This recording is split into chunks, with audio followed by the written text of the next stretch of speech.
Today, I am joined by an expert on this very topic of sound healing, and her name is Jill Mattson.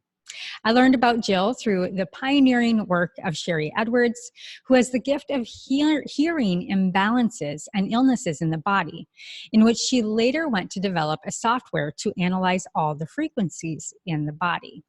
She is an author, Jill, that is, an artist, musician, and widely recognized expert and composer in the emerging field of sound healing. She has written 4 books and produced 7 CDs that combine intricate sound healing techniques with her original award-winning musical compositions. Jill draws on her extensive research of modern sound healing and 20-year study of ancient civilizations and secret societies in her music, lectures, her workshops, and all of her writings. During our interview, Jill will talk about the basics of sound and how it can affect us as well as other people, and how we can use our voices to have an impact on not only our relationships with other people, but with a relationship with ourselves as well. So let's jump into the recent research that has linked sound healing to a number of health benefits, including boosting the immune system and lowering stress levels, and so much more with Jill Mattson. Jill, my dear, welcome to the Awaken Beauty podcast. Thank you. So good to have you. Thank you. I'm delighted to share all this information that people can use and make their lives better. Lives better indeed. Now, I have been listening to your music for probably 2 years, and it is such a delight. And your spirit and everything about you just radiates everything that you do in your professional and personal life. And so, as I said, I first learned about you through Sherry Edwards, and really started to understand the power of frequency, the power of sound frequency, and how we can utilize it to our advantage. And so, you know, it's somewhat of a woo-woo topic for those that are not aware of the actual anecdotal scientific data of what sound frequencies really truly do for the human body. So before we jump into that, you have such a really interesting background and how you come to found this career that you built on sound frequency. Can you go back to a little bit about your personal history? Sure. Midlife. I was writing a book. It was the autobiography of God, and I was a very sincere Christian. I started with the Old Testament, and in this autobiography, I became very comfortable with whom God was. In the Old Testament, he was, I don't know, it's like he had PMS or something. It just wasn't nice all the time. I had an epiphany, and I changed my religious views. I decided that anything less than a loving God, I wouldn't believe in. I didn't care whether it was within traditional confines or not. That to me, my God, the more loving it could be, that reflects on me. If I have a hateful God, what am I going to be? Mm-hmm. So I was very sincere about this and very touched by this idea. But I still had spent a year writing this autobiography, and I guess I was a little stubborn and wasn't quick to just throw all that in the trash. It was kind of hard to swallow. It took me a whole year's of work to change my mind. But I guess that was it. Anyway, I started to look at different Bibles, starting with, when the Jews were in exile and the different versions, the different language. Quickly, I got into the Kabbalah. And again, the underlying thing is, what's the most loving God I could possibly fathom and live and be and admire and become? And I was delighted with the Kabbalah. Great stuff. And it shortly led me into the Sumerian mysteries, not well known, but with the Zoroastrianism, they had some fabulous concepts. I've been a musician since I've been knee-high to a grasshopper. So whenever I would read these things, like in the Zoroastrian mysteries, they would talk about piece of the world coming from a musical composition and how you strum it into the world. And I was getting all these different ideas of what is music. I'd been taught it's entertainment. It's something Right. riff-raff, like Fringe or something. But when I went from the Sumerian, I quickly went into the papyri in Egypt.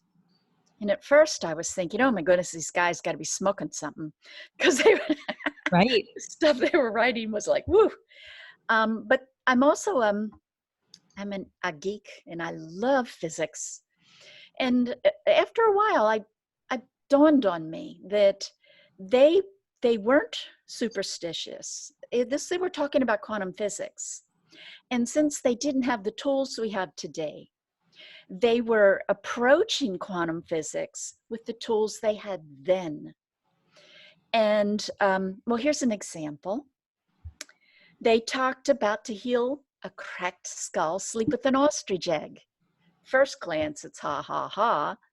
But I learned through science and reading certain books, and Sherry, of course, that shapes do exude energy. Think about it.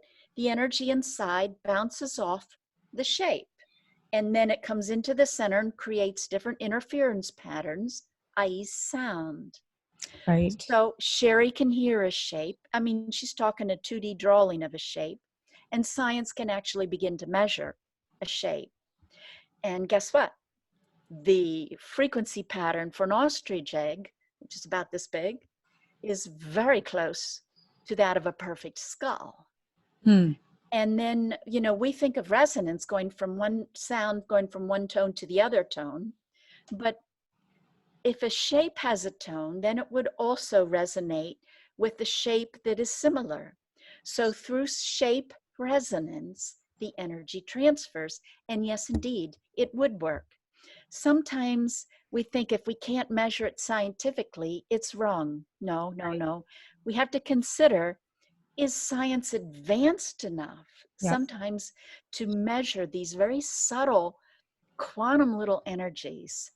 And as I realized that all these secrets from Egypt and the great Hindu tradition, the Indian tradition, the Greeks, and so many more, when I've realized it's quantum physics, it's science, and it works. And, the ancient world spent thousands of years, and the priests were the cream of the crop. And they're developing techniques to master subtle energy. And subtle energy, just think of your blueprint. Yeah, so I learned that music controls your thoughts. I learned that music heals your liver.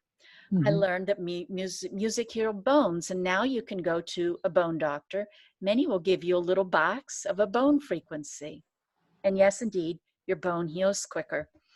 And I learned that sound can be used for lifting rocks. Sound can be used for practical purposes, for changing your will, for changing your personality, for changing your relationships, inducing thoughts in other people. It can be used for so many benefits. And throughout the ages, the people in charge hid this information because it's power.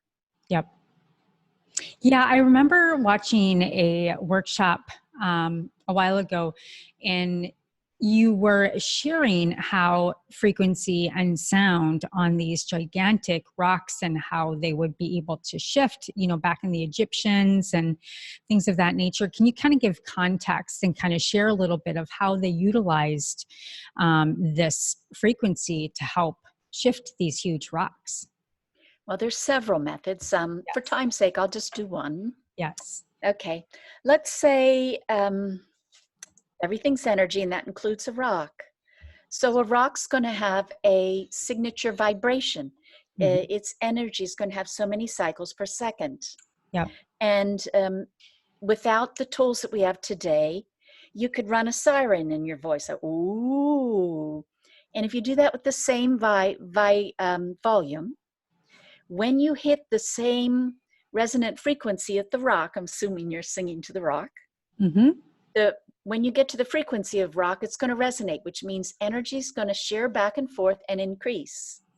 So as you go up in your siren, the volume's going to be like, ooh, that will be the frequency of the rock. Mm-hmm. Think that an opera singer sings a high pitch and the wine glass breaks.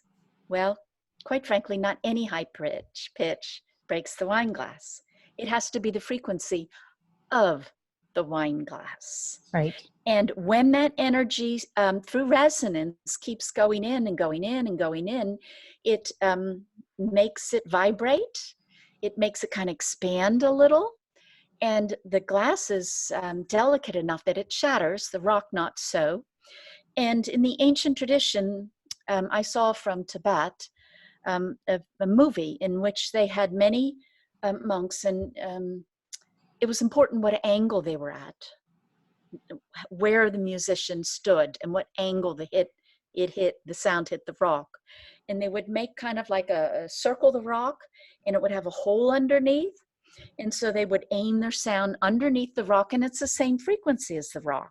Mm-hmm. So just like the wine glass, it's going to get excited, it's going to loosen, it's going to expand a little, it's going to get lighter. Yep. And that just goes underneath. And I saw an old film from Tibet, perhaps maybe the 50s, and up a huge boulder goes.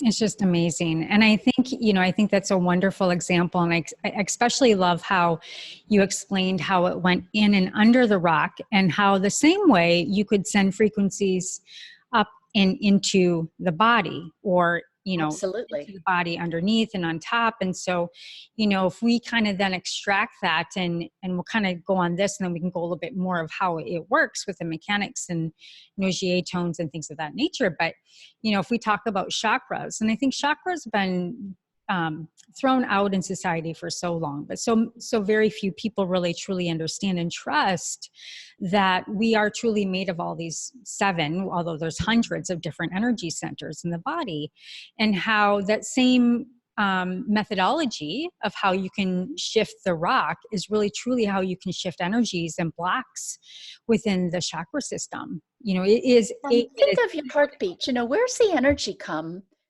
to keep that going? There's so many things in our body that require energy. Right. I believe that your chakras are like subway entrances, or subtle energy, or prana, or chi, or just energy your body can use. It comes in, and it's light. And when it comes in the chakras, it's breaking down to red, orange, green, yellow, blue, indigo, and violet. In other words, it has resonance, each chakra with different feelings, thoughts, and parts of your body. So you have this big subway entrance, or maybe suction cup. In comes the energy, and it feeds your body. It feeds. So if you're intaking red, it's going to feed your heart, which also happens to have that same resonance.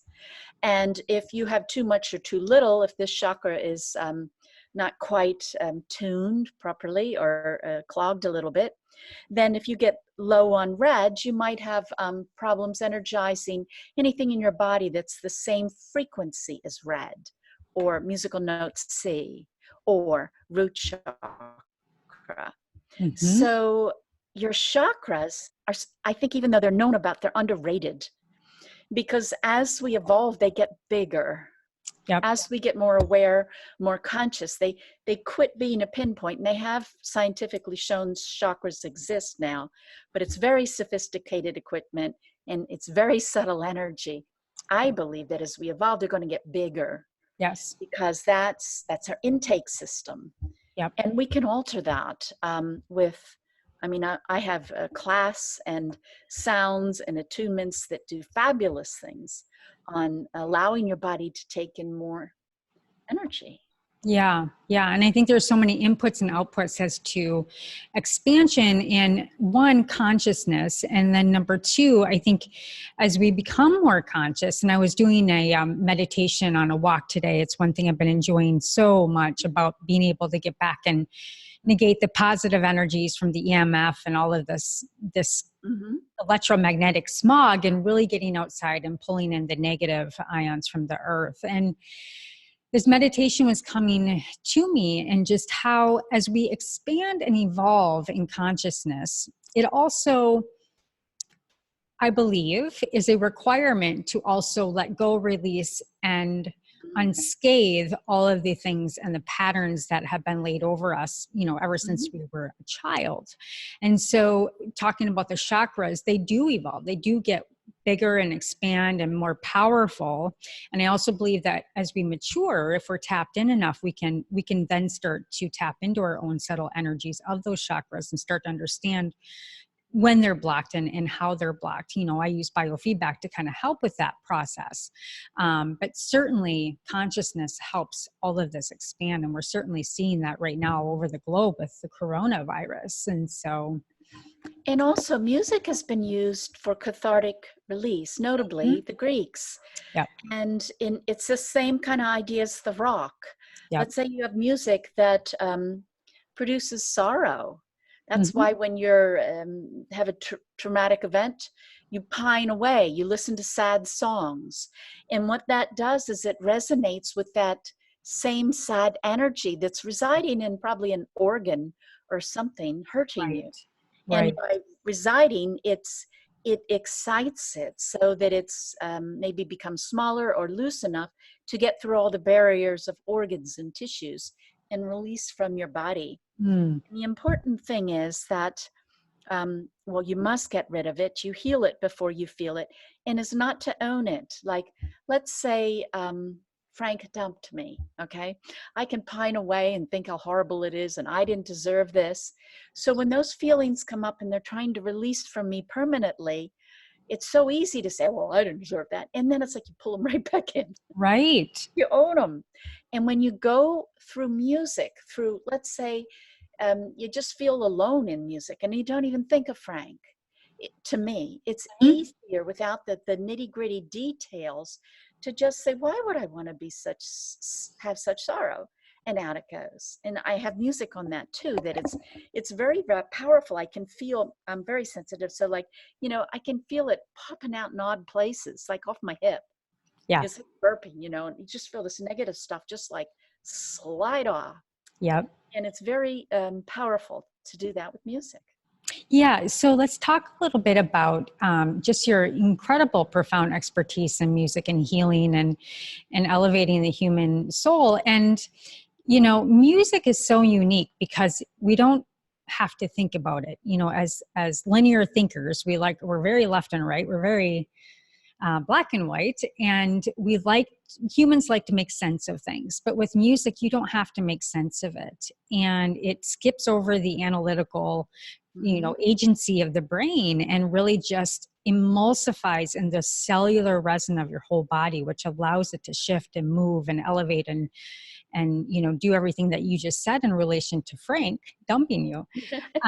So can you speak a little bit to just what we do know is, my study was, yes, solfeggio tones and yes, Nogier tones, on how these different doctors were able to use these specific frequencies. We have Dr. Royal Rife, and that, these kind of like the wine glass, these become the antidote, and kind of what Sherry has done too. They become the antidote in being able to pull apart pathogens or put pieces back together in the body and help the resin of understanding the resin of an organ. Speak into that a little bit and how you've integrated that into your music. Sure.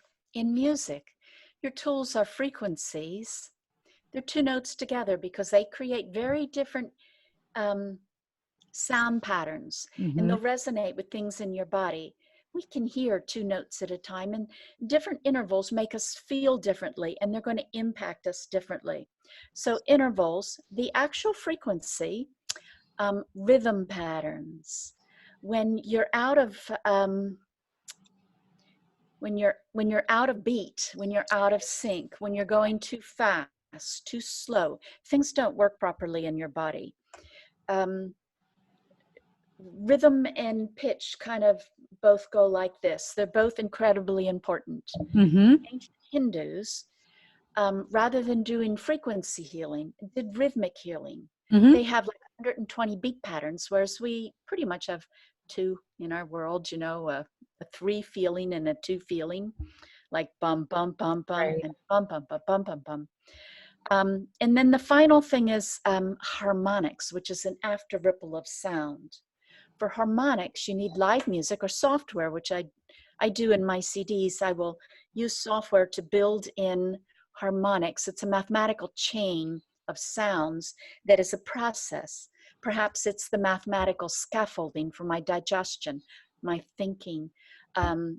So many different things in my body are going to operate on harmonics and this mathematical pattern through your body. And that's a lot of what Sherry does when she's adding things to the body. Mm-hmm. She'll look at a chemical formula, again, back to digestion, and you put in the cycles per second of the chemical elements. You see that math works. And when one item isn't there, like let's say you want to ingest magnesium, maybe you need some vitamin D or something else with it, you've got to have the math correct for the formula to work. So in music, you have this huge range of tools, and then you can maybe think of healing, think of yourself as a skyscraper. So you need to fill up with light for health. So you could have a sky roof and Mm-hmm. get in light. So there's music that opens up the chakras above your head and pours down white light. Very healing, very subtle, slow, divine. Or you could use emotional healing. Think of windows coming in our skyscraper, or rhythmic healing, or various pitches that we might have absent that you can start to either embed in or incorporate right into the music. You can think of the things you need to release, or the relationship between organs and how that sounds. And then you've got your musical intervals, which Mm-hmm. you can also put right into that music. And let me see, the rhythm, the harmonics, 2 notes at a time in the actual pitches. So there's your tools. And one other way. So you can come in with the emotions, you can actually target the physical body. I mean, I have music in the key signature of your pancreas. And not only that, but it has harmonics in the key signature of your pancreas. So Now, we can understand liver is anger. So let's talk about the pancreas. What is the attribute of being able to I'm target? trying to remember it. Actually, I don't remember it right off the top of my head. Mhm. That's okay. But there are But I do have it in my CD. Yes. right. And to your point, music really truly, and we don't often think of it this way, but the work of Sherry and the work of you and the work of both of you together on certain projects really bring out, and this is something that has been really profound for me to learn, because if we just look at music as music and somebody is a musician, we really aren't giving them the respect of the mathematical input of really putting purpose behind the music.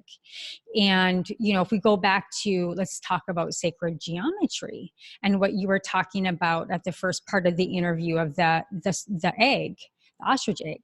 And, if we could look at Fibonacci or fractals, these are all things that are repetitive in mathematics in the formation of a shape.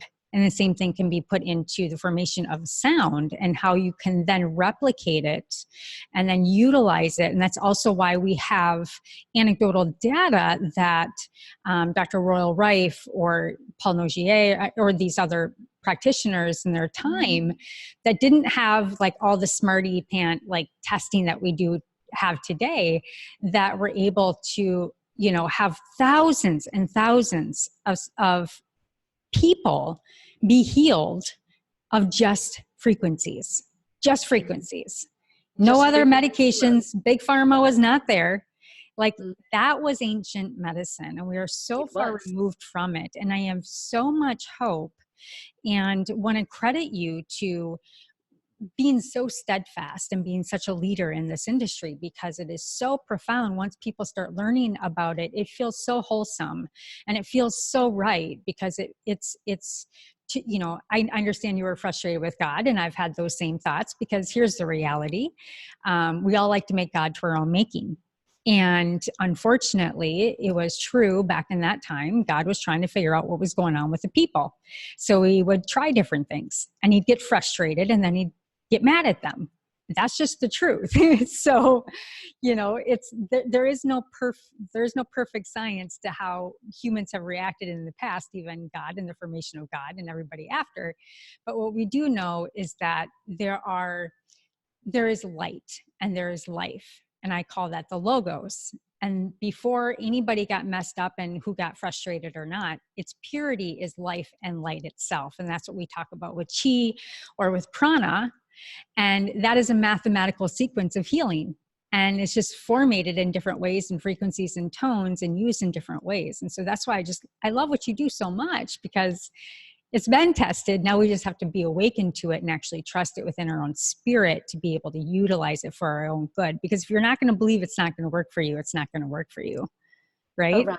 You can block things. Yes. And one thing right off the top, people might have fun looking at the Hindu ragas, raga meaning kind of their version of a song.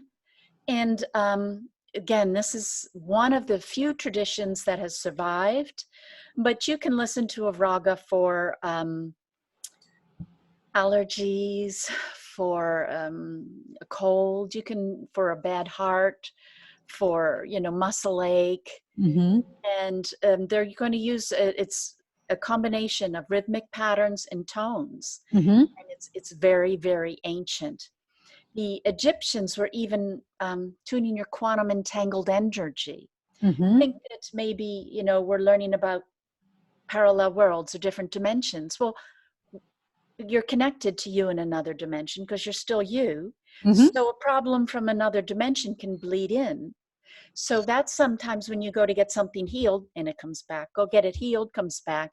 The Egyptians would have music to tune their quantum entangled energy because sometimes the root cause was there. Yes. I mean, just mind-boggling ways to use sound, and it's plentiful, and no one can hoard sound.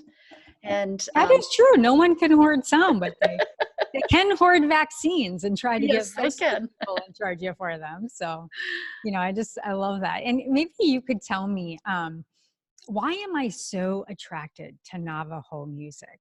Like Native American music just totally lights my body up. Like, why? Well, again, this is just a belief. Yes. People believe what they may, but I easily leave my body and go into other lives. So I'm a strong believer of other lives from so many direct experiences. I would suggest that you probably had a very good life. And maybe you were a shaman, or maybe you knew things.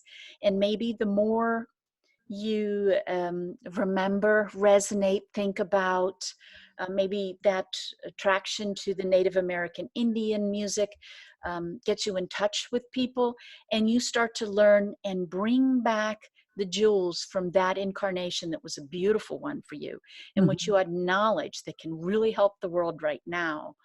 And it's like the music is the Pied Piper. And it's leading you to maybe a best version of you. That's so interesting. I love thinking about it that way. It's like Enya, and I love your music, and Navajo. I can't listen to it all the time, but just the beats. It's the heartbeat of the earth, and it just feels so powerful, so powerful. And I did grow up on Lower Sioux in Minnesota, so the Indians were not disconnected with music, and they would have originally not used our musical scale. They would have used a scale that was slightly different, that would literally tune with the nature patterns. Yes.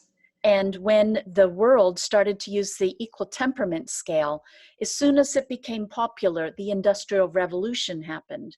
As long as we were tuning to the scale that's the same found in nature, I don't know that we could have plundered Earth like we did, or felt so separated. But when the music was tweaked and that connection was lost, we lost the ability to understand the aliveness, the consciousness, and the healing of nature. Yeah. And the music that you would have heard in a past life as a Native American would have connected you with that consciousness intelligence that's found in nature. A little bit different than even what you're hearing today, Yeah, because today their scale's been modified like for sure. everybody else's. Yeah, that's really interesting to think about because the scale has definitely been, I don't know, it almost feels like when I think about it, it almost feels like a contraction. Like we've kind of put it into a box a little bit. We And even have. when It I used think to be a about, spiral, and now it's a circle. I like to call yeah, it a GMO of sound. yeah, there you go. I love that. We're now GMO or sound. And we talk about, solfeggio tones, and we talk about the main different hertz frequencies there, and Nogier. Do you want to speak into either of those at all? And Well, let how me talk about the Fibonacci and the solfeggio. mm-hmm. I like to think of the Fibonacci as if you had an Etch-a-Sketch toy, dating myself here, where one knob made curves and Girlfriend, one you're knob not made straight dating myself lines. at all. I lived on that. Okay, Fibonacci makes the curved lines, and Yeah, solfeggio makes the straight lines.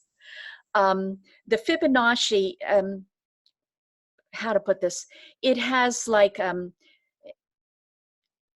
when the numbers change, when the frequencies change in the sequence, you can almost think of energies combining, and every now and then the combination is 5, which is an irrational number.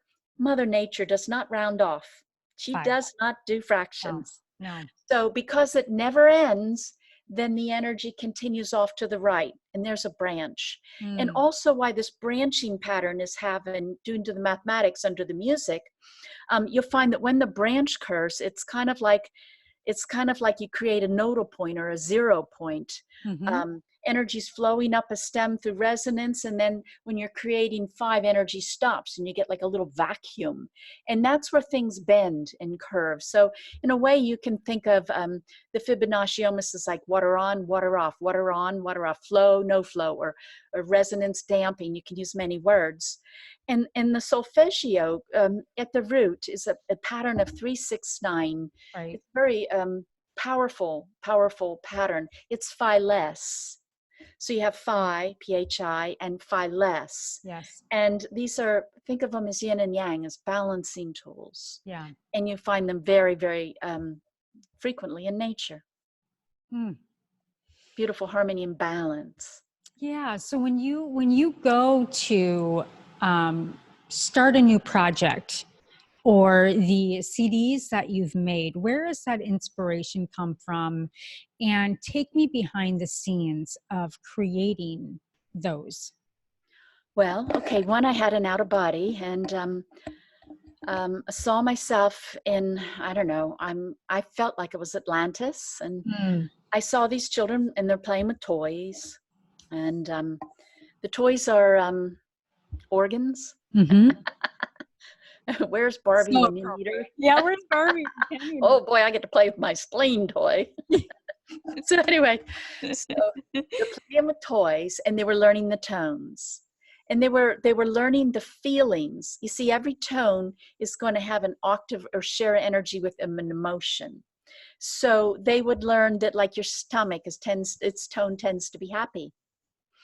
And then they would learn the pitches, because I believe that their forefathers, the early Atlanteans, would have been very clairvoyant and clairaudient, like Donna Eden and Sherry Edwards. Everybody would be like that.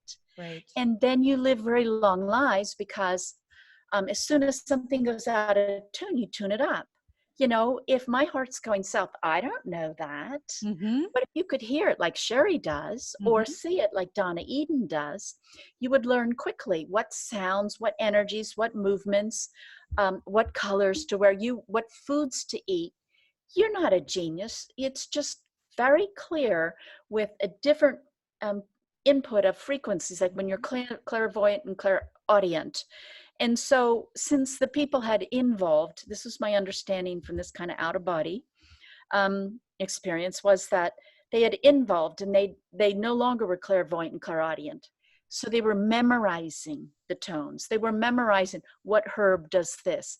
When you're sick, you do this. When you do that. And they were showing the people the colors. And that's what I saw. And then I come back from that, and lo and behold, there's some hospitals that will tune your organs. They put like sound through it, and what sounds don't come through the healthy organ is the frequency of the healthy organ. And in some hospitals, you can have an organ tuned. So with that information in my belt, I created music in the key signature, which means you have an abundance of that note. You get the most of that note than any other song or key signature. So I would, in digital, you can move up and down to make it very precise. So maybe we're in 338.29, or I just made that up, but something like that. It's very precise in the frequency of the healthy organ, and then add software to create the harmonics, because that would create the scaffolding and the structure of the components of the organ. And then, since I've studied the world for sound healing, it was the ancient Chinese and stuff of the emperor and Lao Tzu that they used, had meditation techniques to tune these organs. So I would suspect that whatever group of people that taught their children how to tune their organs ended up in China, because they're very good at it. So I have the music to tune your organs, and then I have like a little bit of a guided meditation teaching you the techniques that have been handed down. It's so incredible. It's just so incredible. And it truly is a mathematical brain, you know? And so as I pull away the constructs of my limiting thinking from still having nightmares, if I actually graduated from math in high school, I'm re-entering this whole different realm, and I'm very encouraged, and it makes sense to me. And I just pulled out my so when I do biofeedback and I'm kind of pulling in what's pulling in for that specific client, much like Sherry Edwards does, you know, I pulled out my Nogier frequencies guide. And so when you're talking about, you know, so we would equivalent the Nogier note B with 584 hertz, and that correlates to digestion, lymphatic system, circulatory, and neuropathy. And then it has a whole list of how it opens the energies of the lungs and the gallbladder and the thyroid and the thymus. And so we can go down to C, and that's going down to the tendons and the ligaments, and D goes into the brain balance. So, you know, it's all right there, and it's accessible. And so I really love how your music, just when you listen to it, it's very harmonic. You know, it's just, it's like you would turn on the radio and you'd be like, this is a beautiful song. But inside it, there's so many hidden healing frequencies that somebody wouldn't even understand if they just turned it on. So moving into, let's talk about present time, right? So let's kind of come up to, and I feel very free from the coronavirus. I don't, other than it's taking away my income. I understand that I will be able to overcome that as you will and everybody else will, but I don't feel the fear. But I do understand that we have to be smart. And you and Sherry Edwards have kind of teamed up and have created a project and a website that people can go to, kind of come into, bring us into the formation of that and the research behind that, and how, you know, you kind of defragged the protein and then kind of pull that apart and put the health back together through your frequencies. Okay. The approach used for the coronavirus by Sherry is to booster the immune system. And I want you to think of the immune system as like, I don't know, a kingdom with a wall around it, protecting from the enemy. And the coronavirus tends to attack in similar ways. So like it either comes to the back or maybe to the side or the third rock to the left. It has a pattern of what it attacks in your immune system.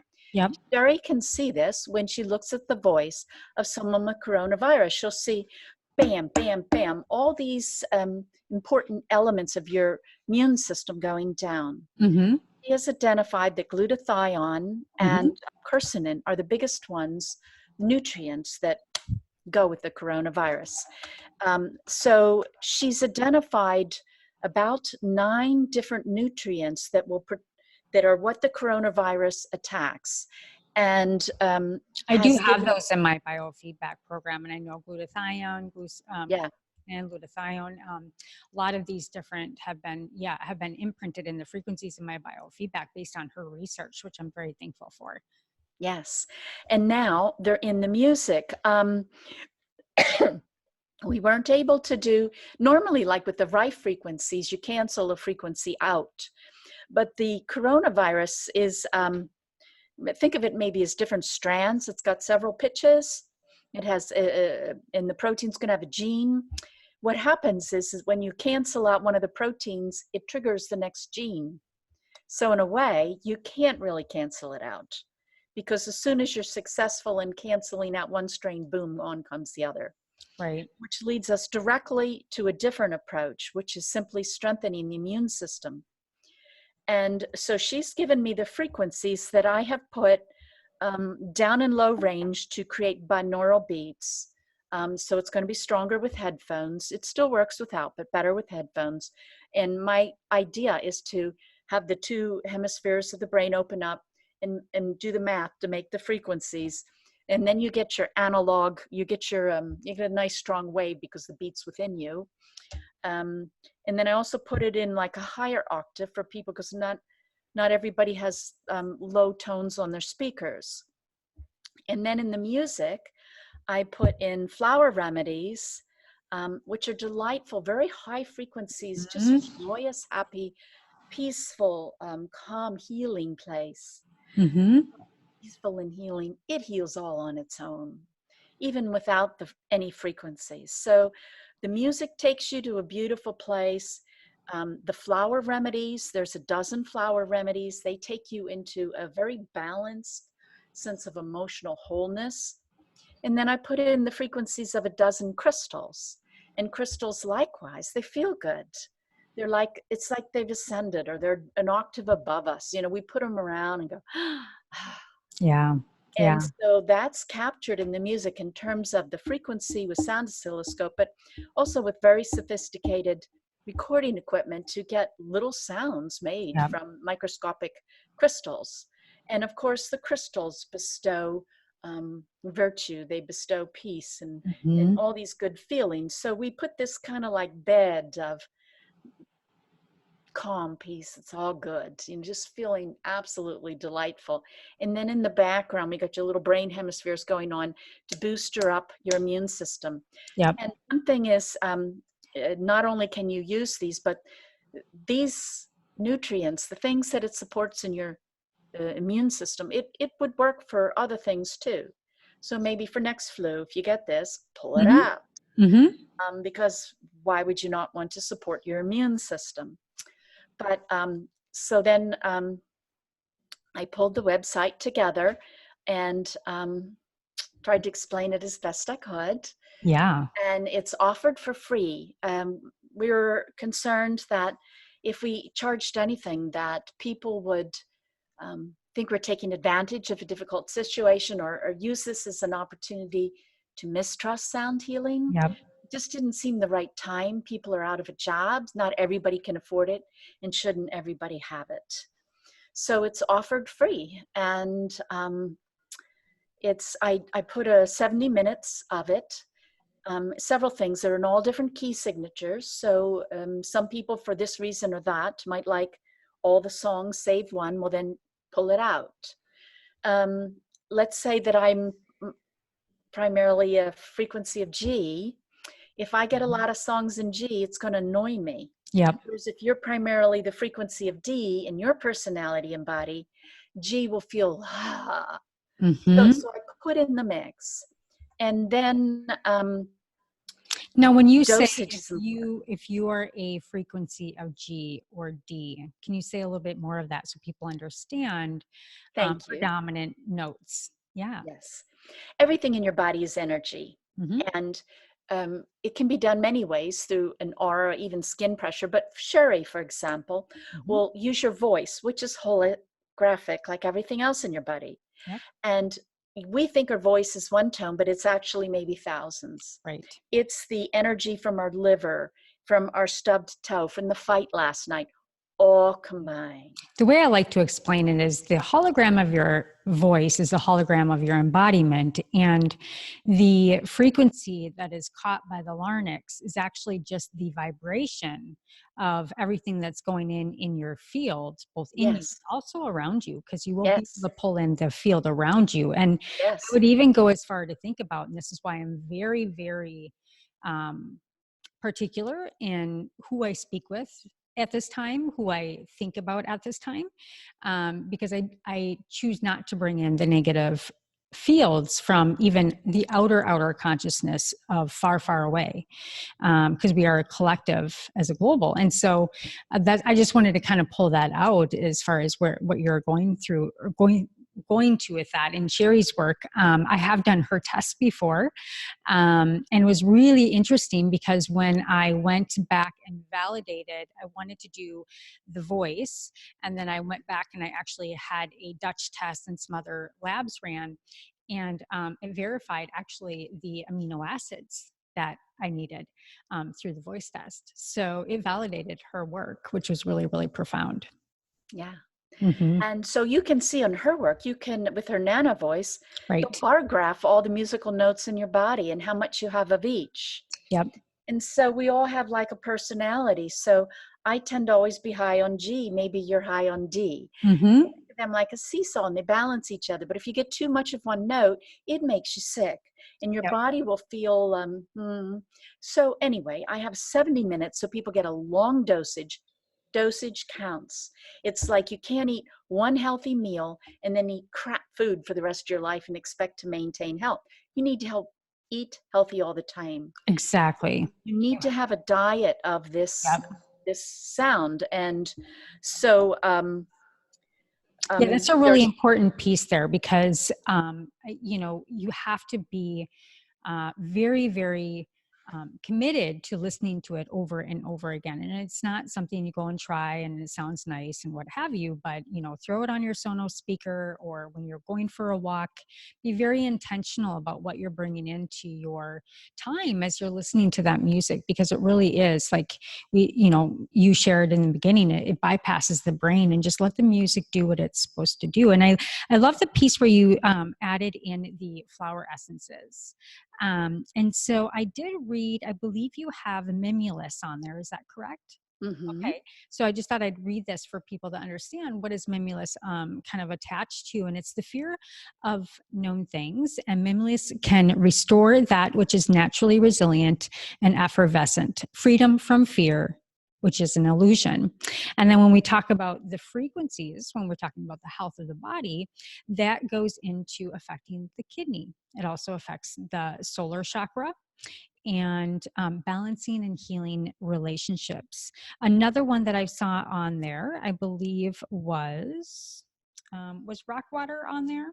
Rock rose, yes. Rock Rose is releasing fear and panic, reactivates courage to persevere and trust in the perfection of the universe, which is so beautiful.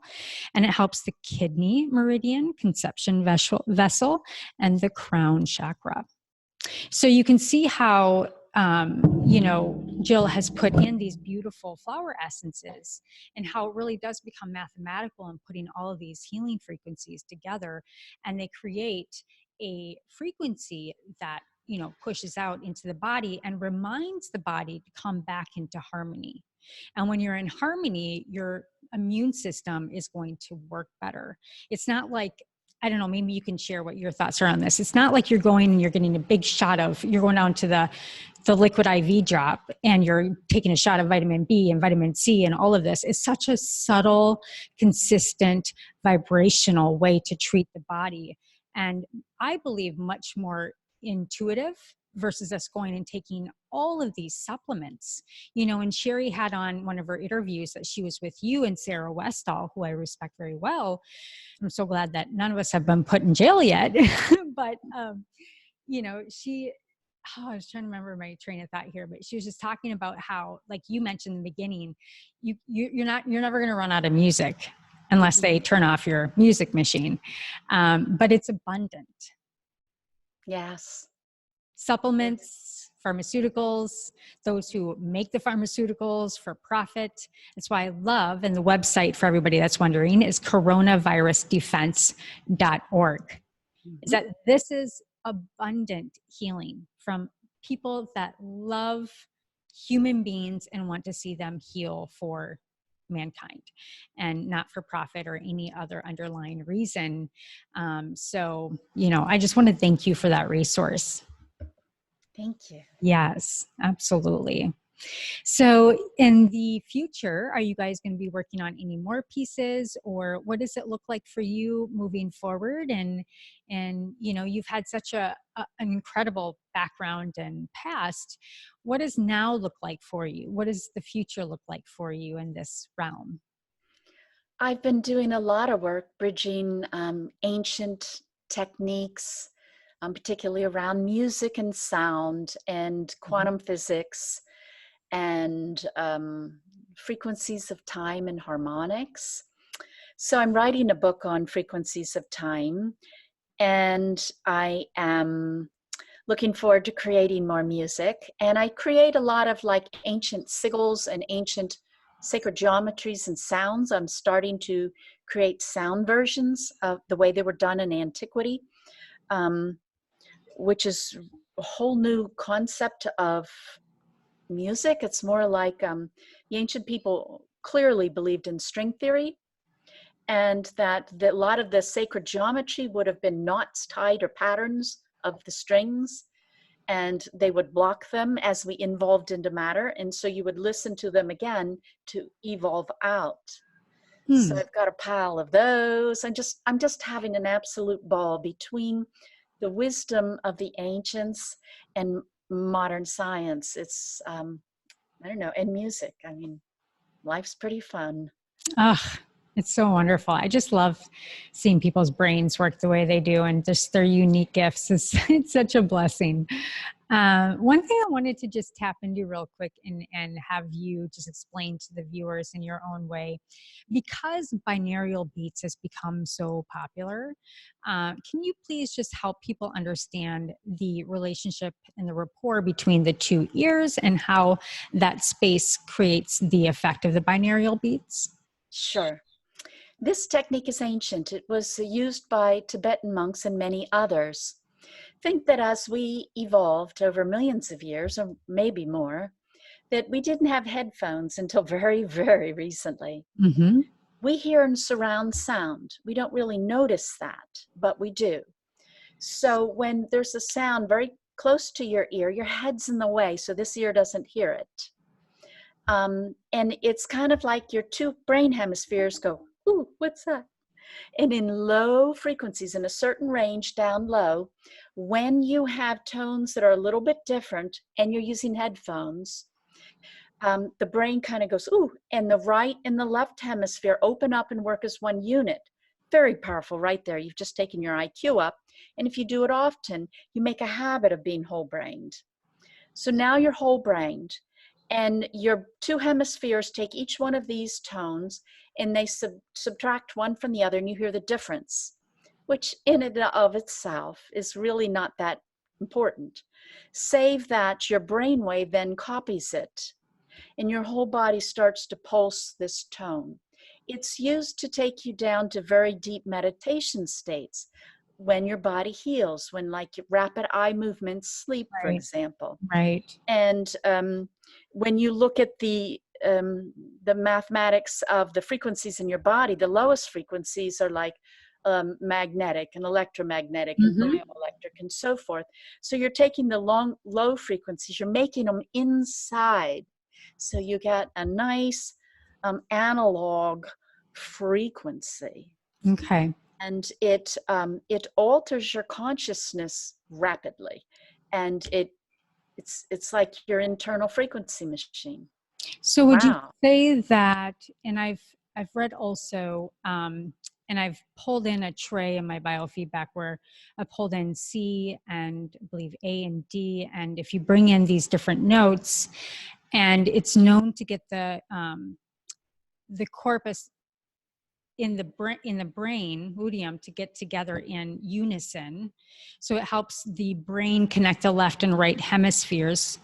And then you are creating would it almost equate to like a theta frequency in the body, so that it just Yeah. But the brain waves are categories, like how slow and fast they are. right. And and this is well studied by very prestigious schools and institutes. So they will correlate when, let's say, you're in a certain theta brainwave. Well, here's where you produce all those supplements naturally in your body. Here's where your body tissues repair. Here's where Right. psychic development and Right. skills occur.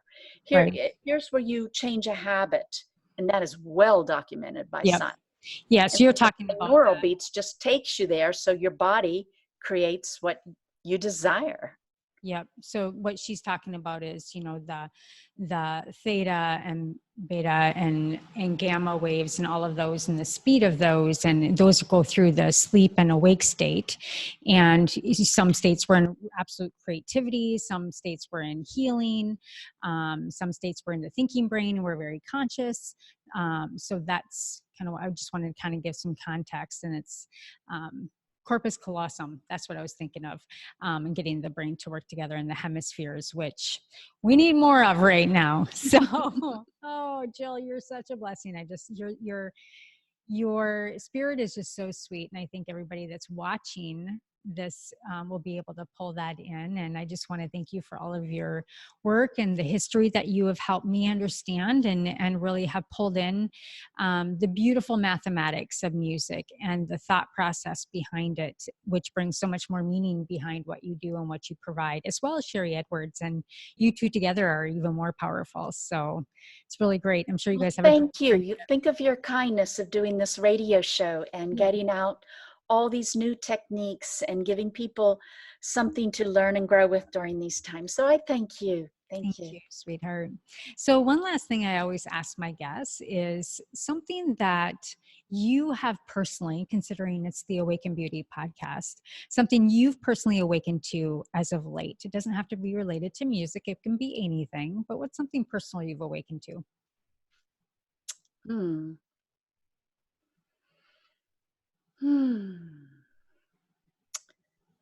Well, there's just so much. I think I'd like to take a step back, if you don't mind. I have a CD on beauty.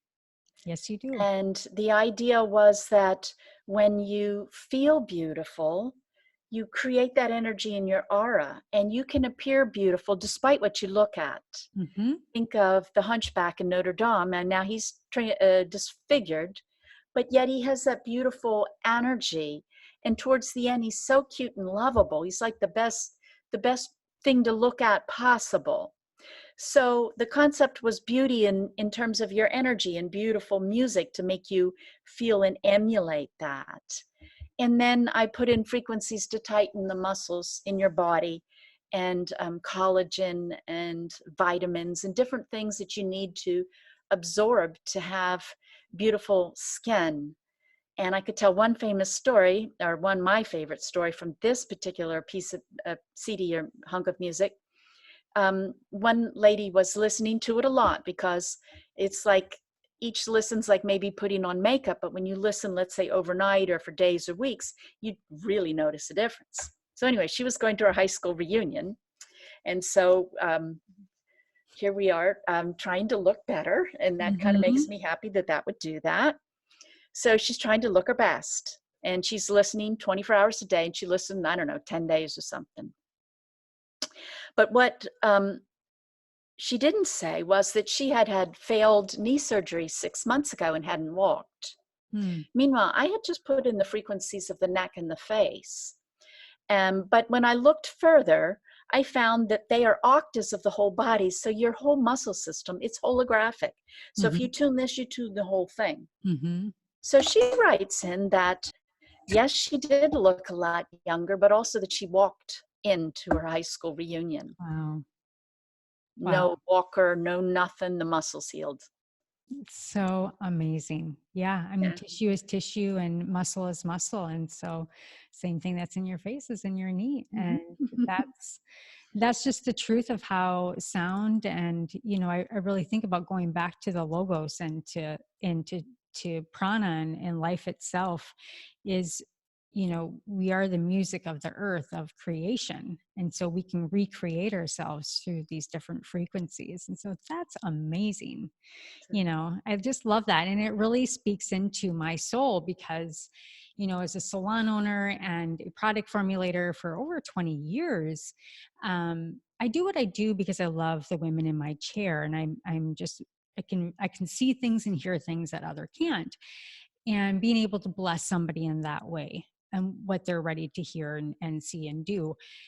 And this last 2 years after becoming a hypnotherapist and tapping into biofeedback and frequency medicine, my whole construct around beauty has changed. And it goes to exactly what you just shared, is that inner, until you can really tap into it and start to tap into self-love. I heard somewhere that men were put on the earth to learn how to love women, and women were put on the earth to learn how to love themselves.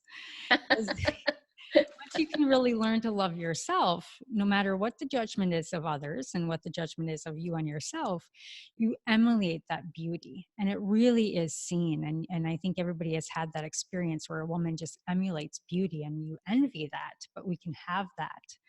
And we can use music to help lead us there.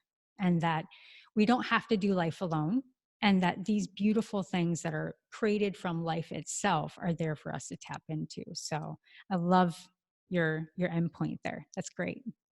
Yes. Well, thank you so much, Jill. Okay. And Thank I you. will make sure that we share the show notes of where people can find you. Again, the coronavirusdefense.org is the site that her and Sherry Edwards have put together graciously for you for free. And also, Jill's Wings of Light Yes. dot com.